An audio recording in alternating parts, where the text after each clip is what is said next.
Alright, so what's up everyone and welcome back to the channel. Now today we're going to be discussing the Sykov pistol in Call of Duty Modern Warfare and Warzone. Now we're going to be discussing everything from the best class setup that you want to be using to the actual gameplay of it, if it does need a nerf or not, and if it actually is playing in the game as some people claim it is. This pistol was introduced a few days ago and I have gone ahead and got Damascus on it. I've used it quite a lot in Warzone. And I do feel like I do have a general grasp on this gun's sort of performance in Warzone, and I want to share that with you guys alongside its best class setup. But just before we do get into the video, if you are new around here, then make sure to subscribe to the channel. We do have Season 3 coming up very soon now, just under a week until that starts, and I plan on covering everything Season 3, Cold War, Warzone, anything that's happening, and hopefully if a live event does happen, I'm going to be live streaming that here on this channel. So once again, if you are looking forward to that, make sure to subscribe to the channel. But without wasting more time, let's just get right into it and talk about the best class setup. So a lot of people are talking about the Sykov Akimbo, and they're talking about how it absolutely decimates people at close range and how powerful it really is.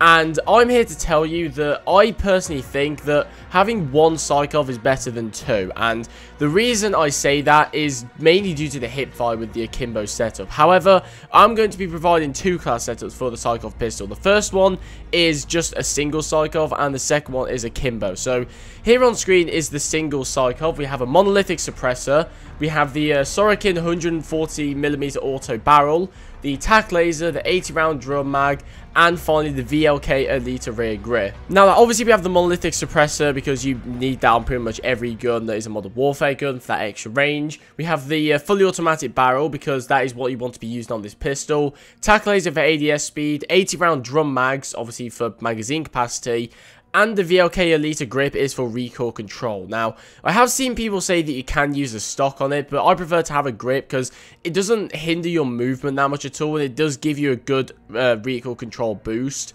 So that's why I like to use the rear grip. Now, you could also not use a tac laser, but I think that paired with the Elite rear grip is very good because you have the speed, but at the same time you do have that recoil control. You could use a stipple grip tape in the stock if you really wanted to. Like, if the recoil is a bit too much for you to handle, that is something you could consider. But I prefer this setup that I've got on it now. Now, it is worth mentioning that the trigger actions don't do anything for you when you're using the Sorokin full auto barrel. Now, I don't know if this is intended. I don't know if this is a glitch of some sort. I won't be surprised.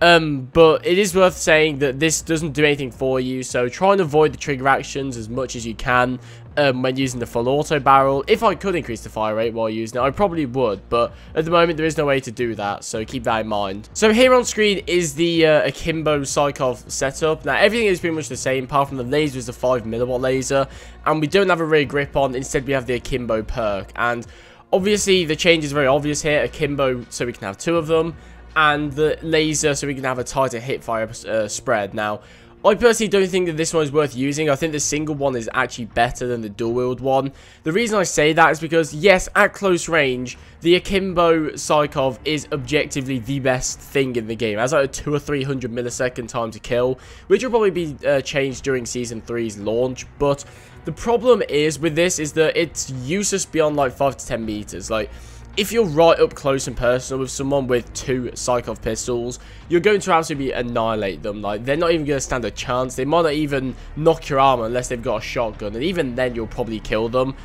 But the thing is, it doesn't have much versatility, this thing. It's very sort of unique to really close range encounters. It's very situational. Whereas if you have a single one, yeah, it's good at close range, but you could also push medium range. So you have a lot more versatility if you get caught off guard. Because if you're using, say, like a sniper rifle or like an AMAX with a VLK sight, and there's somebody like 30-50 meters away, you've either got to make do with the assault rifle or have an Akimbo pistol. And I think just having the versatility with the single pistol is a lot better. But obviously that is just my preference. A lot of people have been saying that the dual pistols they find are a lot better, which is fair enough. Like, I've shown both of the setups that I would use on screen, so if you want to use one of the other, then that's fair enough. But for me personally, I just prefer the single one. For multiplayer, I'd use dual wield, but I think for Warzone, a single one is better. Now, we're going to be talking about if this thing does need a nerf or not. Now, obviously, it is getting nerfed to Season 3. Raven have confirmed that. And I think, yes, this thing definitely 100% needs a nerf. That's without a doubt. But I don't think it needs to be nerfed into the ground. I don't think it's broken or anything. I mean, the time to kill is a bit ridiculous, but there's 1 or 2 easy things that they can do to solve the issue, basically, and just make it a good addition to the game. Now, the first one is to reduce the fire rate on it. 880 RPM for a pistol and 80 round mags is ridiculous. So I think they just need to tone down that fire rate a little bit, so the time to kill is a little shorter. And the second thing is they need to take off the 80 round drum mags. They need to make it like 60 or 40 rounds tops. I think 80 rounds is just way too much. You barely have to reload. Mainly in multiplayer, actually. You do have to in Warzone, obviously, but you can take on like an entire quad and still have half of your mag left with an 80 round drum mag. But I think if you have 60, or I would probably even say 40 is reasonable in this pistol. I think that's a lot better as a sidearm, because the problem with this thing is it's a great substitute for a secondary. Like, it's better than some primaries, this thing. Like, it's much, like, there's no reason to take this even over an FFAR at this stage in the game. So I think it needs to be reduced down to a good secondary, a good backup weapon, as opposed to something that can compete with an assault rifle or an SMG at close range. Now, obviously, I don't want it to be nerfed into the ground. That's why I just said fire rate and ammunition needs to be reduced a little bit. But I think it needs to kind of be put in its place, and I think this is the easiest way to do it. Hopefully, Raven don't start messing with, like, ADS time or, like, some shit like that. I don't really know.